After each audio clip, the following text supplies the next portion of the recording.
Hi, my name is Rainier, and I'm here at Joe's Movement Emporium talking with Karen Morrill and Jan Barrett-Adams about the Mount Rainier Community Craft Fair. So Karen, what's your role with the craft fair this year? I'm co-chair with Kathy Schellenberger, and we're just organizing everyone so we can have a successful year. It'll be December 3rd from 10 a.m. to 5. We have about 37 vendors, all kinds of crafts from silver jewelry to tutus to pottery to fabric art, candles, honey, mushrooms, photos, cards, everything you can imagine. And it's a great place to get your Christmas presents or some birthday presents because it's all handmade locally right here in Mount Rainier or the neighborhood, Brentwood, maybe Hydesville, but it's great. So Jan, I understand that you are one of the craft fair originals. Can you tell me about the development and history of the craft fair a little bit? Sure. So we started out in the living room of Mimi McKinley Ward, who lives right here in Mount Rainier. And there may have been 6 or 7 vendors, and then her back room was a place where kids were making gifts for their parents or their families. And then we moved to a larger house. One house to another, okay. Yeah, for a couple of years we moved around to different homes in Mount Rainier. And we found out it was very successful. The community looked forward to it and came out.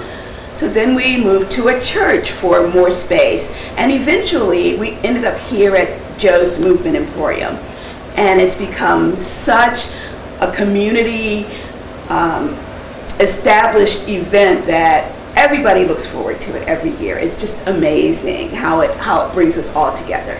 I think a lot of people just like to come and see friends they haven't seen in a long time. I mean, you'll just see people standing around talking and hugging and carrying on in addition to shopping. So it's a great get-together. Yeah, and there's food available for purchase, both baked goods and savory food. And a lot of people make a day of it. They bring the whole family. Kids are very welcome. And like Karen was saying, I look forward to seeing some of my neighbors who I haven't seen all year, every year at the craft show. So It's great. And we will have downstairs at Joe's where the food will be. We'll also have a room which will be maintained by the Girl Scout troop where kids can make crafts for their parents. So the parents can be up here shopping and the kids could be downstairs making crafts. And there are a couple changes this year, correct? We want to tell us about what some of those changes Well, will be? I guess Jan could speak to that. When you started, you only had one cashier, making it easier for... Correct. So that way our customers could write one check or pay one time as they left. And then gradually we started accepting credit cards and it got much bigger and more complicated. The number of shoppers and the amount of funds became unwieldy. So this is the first year that each vendor will accept payment at their own table. So that's different. And so you won't have to stand in line to pay for all your goods. You just have to pay at each vendor table, and we're going to take checks, cash, and I only know of 2 vendors who might not take credit cards, but there's ATM machine right at the corner mart right there across from Glut, one down at Chuck's Liquor, and I think Party Time, and at the Firehouse there's ATM machines.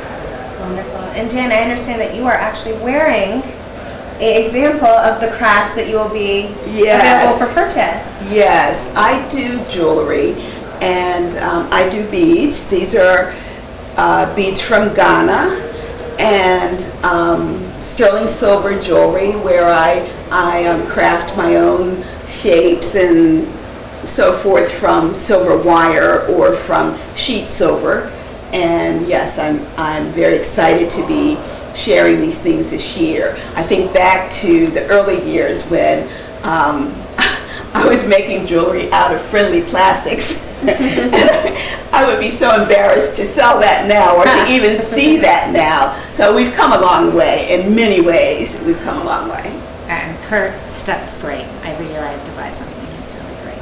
And Karen, you'll be bringing the loofah tutus back? Yes, the tutus, and I've made some unicorn horns that you can wear around your head, and some button flowers, and some bookmarks out of ribbon, and some ribbon wands. So just fun things. Yeah, Karen's things are always so much fun. The kids love them, and the adults love them. And they're very inexpensive. Very inexpensive.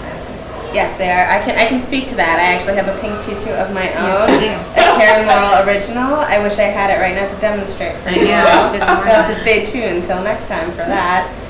So the decorations have always been something that year after year folks come in here and they just love it.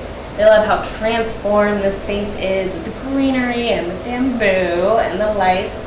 And I hear that we're going in a slightly different direction this year. Yeah, we're just changing it a little bit. It was a lot of work to bring in all the bamboo, and then the cleanup was harder on Joe's because it was live plants that would dry up and fall on the ground. So we're trying to keep it a little bit simpler this year with lots of lights and fabric and no bamboo. And no bamboo.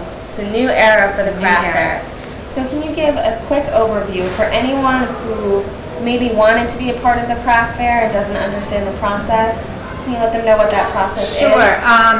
Well, right now we usually accept vendors who were here the year before, so they have first priority. But this year we had at least maybe 10 opens? 10 new vendors. And then people who emailed us or contacted Joe's and they sent their information to us. As long as it wasn't jewelry, because we had a lot of jewelry vendors, and it wasn't any fabric art, because we had several vendors doing fabric art this year. And so we try to limit it so we don't have like 3 people selling candles. Like we had a couple people who wanted to do candles, so we only got 1.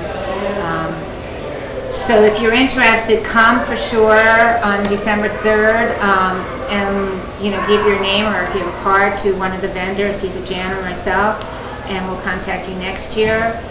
We usually start putting together at the end of the summer. We have a meeting and we start putting together who wants to be selling. And we charge a fee because we have to pay Joe's for the rent, but it's, from what I understand, nominal to other craft fairs. Yes, it is. It's very competitive. Yes, so that's pretty much, All right, how many vendors can we expect this year? I think we have like 38. There'll be about 5 or 6 right here in the foyer, and then the rest will be inside. Yes. And it's a very festive time. We're going to have music this year again.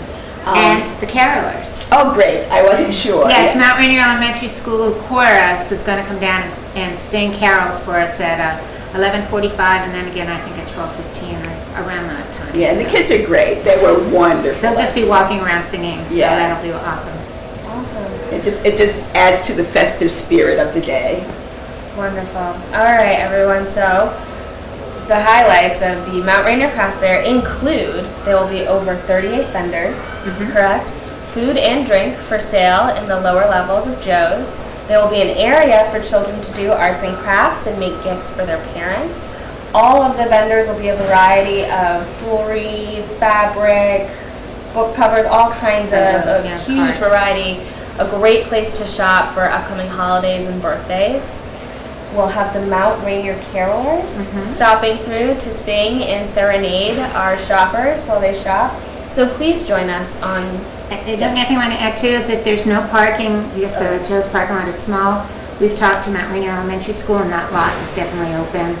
And then also street parking is available as well.